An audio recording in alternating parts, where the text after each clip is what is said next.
Greetings from Team IMA. I am Dr. K.K. Agarwal, Honorary Secretary General, Indian Medical Association and President Heart Care Foundation of India. Welcome to our regular show, Ask the Specialist. In this show, Ask the Specialist, we call an expert and we try to observe a health day, and this time it is 28th of July, the World Hepatitis Day. So we have an hepatitis expert with us, Dr. P. Kar, who is a Director Professor and HOD, Department of Gastroenterology at Max Super Speciality Hospital, Vaishali. Welcome to our show, Dr. Kar. Thank you, sir. When we talk about hepatitis, why the hepatitis this year is important is because now Hep C is curable. Yes. And there was a time when we used to say Hep C is a deadly condition, but now we know that it is curable. And so what we have done is we have done a promo with your name to the library viewers, and we have received a lot of questions who wants to ask. I have classified these questions in the interest of the society.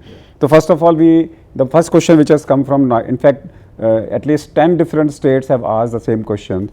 They want to know, you have hepatitis A, B, C, D, E. What are the, how will a general public be of concern whether it is Hep A, B, C, D or E?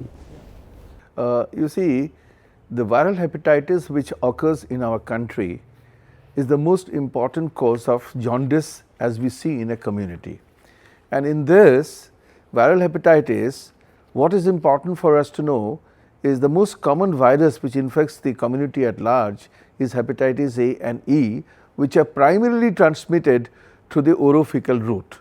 That means through the contaminated water, drinks, food and other things. So, when we come across a case of jaundice in the community and we think that probably the cause of jaundice is acute viral hepatitis, we usually try to find out that is it related to hepatitis A or E, or is it related very uncommonly to B, which we see in the high risk group. And because the differentiation is important, the reason being, if we know that the person is suffering from A or E, we are pretty sure that over a period of 4 to 6 weeks time, the jaundice is going to resolve, the patient is going to improve, and there will be no long lasting effect on the liver. It is practically curable by itself. Curable by itself. So therefore, if we also know that D will never occur without B. Yeah. And C usually doesn't present with acute jaundice. Yes. Therefore, if I do a point of care simple hepatitis B card test, and if that is negative, I take it for granted that hepatitis is mild, usually will be either A or E. E will be adult, A will be children. B, because you see the question of B happening as a cause of viral hepatitis is mostly seen in the high medical risk group, paramedical staff, doctors and others. Otherwise, it is A and E is the most common cause, but then in about 15 to 20% of the cases, the viral hepatitis could be also negative for the known hepatotrophic viruses. That means A or E could still be negative, but 85% of the cases you would find that. So where A and E are negative, what will be the cause? A we do not know, it could be some unknown virus which is yet to be named or yet to be seen. Though the course of the disease will remain the same. So what I am trying to say is, if a patient with acute hepatitis comes, acute jaundice comes, if I do a point of care hepatitis B surface antigen card test, and if that is negative, so that's a good prognosis for me, whether it is A or B, whether it is something else, most of them will recover. Sir, I would say in this way, unless a person is pregnant. Yeah, unless if the person is not a medical person or is not a paramedical person, then I would prefer, IV drug user, or not IV drug user, I would prefer just to get a simple, this A or E done. Because A and E is a costly test. I am only trying to find out it may not be available to everybody. Yeah, that's true. So therefore, if you at least from that point of view, if you want a cheaper way of screening, then if you do the hepatitis B surface antigen, which costs you only 25 rupees. If it's negative, to a doctor it costs only 25 rupees to rule out. If it's negative, then probably B is not at least the B or D. B or D is not at least the incriminating factor. Is not the incriminating factor. So when we will spend some time on A, B, and then A and E, B and D together, and C together. So when it comes to A and E, the question which has come from Vikas from Chandigarh, he is one of our library user. He has asked this question is how to prevent A and E. How to prevent A and E. I think we should be aware that hepatitis, particularly A or E, which is primarily transmitted through the orophycal route, is mostly common during the monsoon, during the rainy season. It's very common. Like diarrhea, like typhoid. Like diarrhea and typhoid. So, because in this season there is always a chance of contamination of the the water at source which we drink or the food which we take, and therefore, if we make it a point to this season not to eat much outside exposed food, or not to drink water outside from your home, or if you use your home water, that also if possible, if you Should can be boil boiled or it and filtered. then take it. Otherwise, can I say it very simply? Heat it, boil it, cook it, peel it, or forget it. Yes. That's the precaution one should be I able to. agree with What about the vaccines? What about the Hep vaccine? Well, hepatitis E, we don't have a vaccine yet.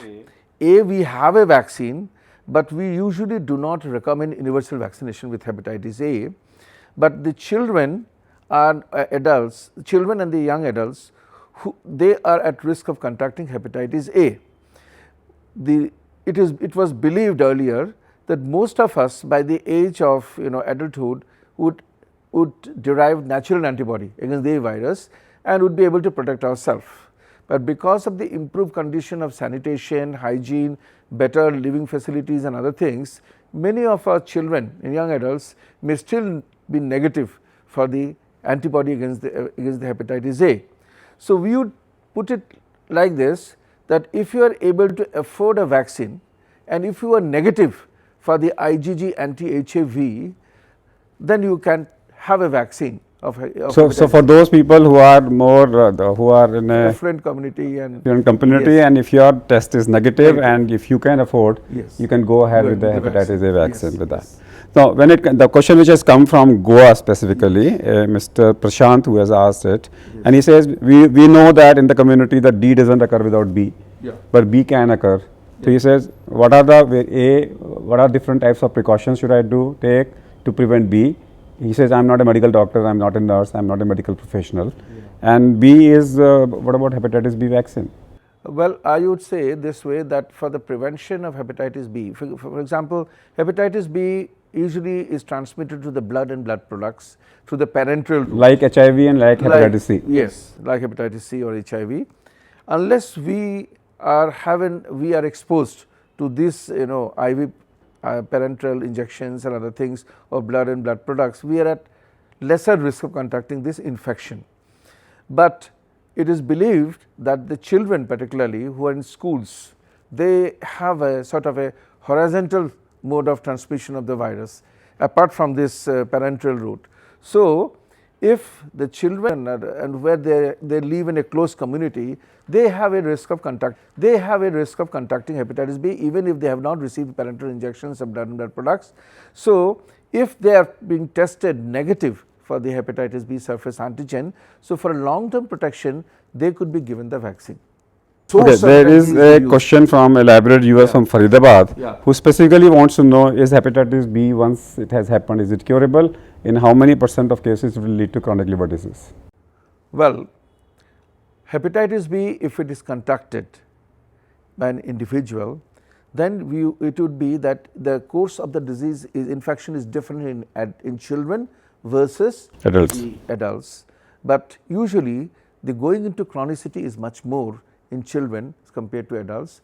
Approximately I would say that in adults about 15%, 20% would go into the chronicity, whereas in case of children the incidence is much higher, about 50% of them, if they contract hepatitis B, would go into the chronicity of the liver disease. So there is a person, our library viewer, it's an international patient from Pakistan, and he is asking the question about hepatitis C. He says, I've heard that hepatitis C now is curable.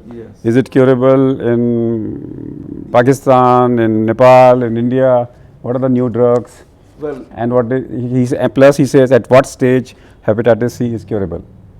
Well, hepatitis C is considered to be curable if you can detect it and treat it at the early stage of infection. That means at the stage where the patient has developed chronic hepatitis. At that stage, if you intervene and treat, probably the progression to cirrhosis or liver cancer can be prevented. So, early diagnosis is important. So, what happens is, when you come across somebody who is anti-HCV positive, it does not mean that he has hepatitis C. We have to see whether his liver functions are abnormal, whether the viral load is positive, HCV RNA is positive, and if so, if the viral load is high. So, the viral load is high, the liver functions are abnormal, and the anti-HCV is positive. Yes, he is a candidate who needs to be evaluated further for the nature of the liver disease, and he definitely, if you intervene in this stage and you make the RNA negative, you are likely to cure him. Now, a person from Coimbatore has asked specifically, and he wants to know about other types of hepatitis. Is there something called autoimmune hepatitis? Yes. Tell us something about it. Yeah. Autoimmune hepatitis usually we see in the females who are also prone to other autoimmune diseases, like you have hypothyroidism, thyroiditis, then you have this rheumatoid arthritis, systemic lupus erythematosus, this type of diseases. And here, how do we consider the diagnosis of autoimmune hepatitis? If you have a patient who is having features of jaundice, features of liver failure persisting for more than 6 months, and you start thinking that this patient could be having a chronic hepatitis, and you start working up these patients, and you find that the patient is negative for all the viruses like hepatitis B or hepatitis C, there is a possibility that this patient could still be an autoimmune type of chronic hepatitis. And therefore, in this type of cases, we start looking for the presence of autoantibodies like the ANF, the double-stranded ANA, then the anti-smooth muscle antibody, anti-ALKM antibodies, and if these markers turn positive, we know that this is an autoimmune hepatitis. So, another viewer from Telangana has said, this is in my neighbor, there was a pregnant lady who developed jaundice and she died. Yeah, I think this is something which you see very commonly in northern part of the country, and this is nothing but the cause of jaundice must have been acute viral hepatitis, which to start with must have started as a hepatitis and ended up as an acute liver failure. So, in pregnancy you need to take precautions. Yeah. It has a high mortality in pregnancy. Yes. Another question from Northeast state which has come from Assam, and he says one of my person friend developed jaundice, he had liver failure, and ultimately liver had to be transplanted. Well, the jaundice, again here, the possibility is that probably this patient who had liver failure could have been an acute liver failure, where the transplantation is an indication, because that is the only way by which the mortality in acute liver failure. So, I would take it the other way around, is that if liver transplant facilities are available, no acute hepatitis should die. Acute liver failure should not die. So that means and liver transplant can be given by any of the relation, and it is not like a kidney that your one kidney is gone. A portion of the liver can easily be donated. And it can be easily be donated. Live related transplant can be done. Live related transplant can be done, and these patients will be on immunosuppression for these patients have to be on immunosuppression lifelong. Like a kidney transplant. Now another thing is that there is a question which has come from Rajasthan, and he says, and in fact he is a doctor, and he says hepatitis versus hepatopathy. He says you get jaundice in dengue, you get jaundice in malaria, and this terminology hepatopathy particularly has been described first to the involvement of the liver in malarial infection, and many patients of Plasmodium falciparum infection would manifest with jaundice, and they mimic like acute viral hepatitis. But if you carefully look into the profile of the patients, you will find that there are certain features which is different from acute viral hepatitis. One, once you suffer from acute viral hepatitis, once the fever disappears, the jaundice appears. So, fever would never continue. But in a patient who is suffering from malarial hepatopathy, he gets spikes of fever, but the fever still continues even after the appearance of jaundice. So, what we have done today is we have got answers from most of our library viewers.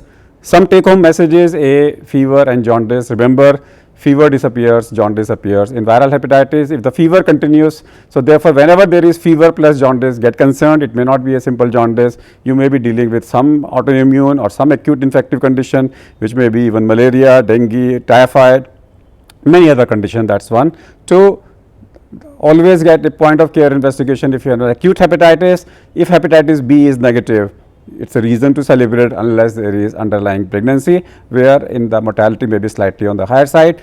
Third, in acute viral hepatitis, even if there is an acute liver failure, liver transplant today is available, and that's practically can cure a person's life, because there was a time when all these people used to die. It's uncommon to get autoimmune hepatitis. Even in hepatitis B, it's not that common unless you are a IV drug user or if you have a history of a needle stick injury. In that particular case, you need to get hepatitis B tested done. So that's all for today. Let's thank all our library viewers and our guest, Dr. P. Kar, who has taken all the time to answer your queries. That's all for today. We'll come back with one more show. Till that, goodbye. Thank you.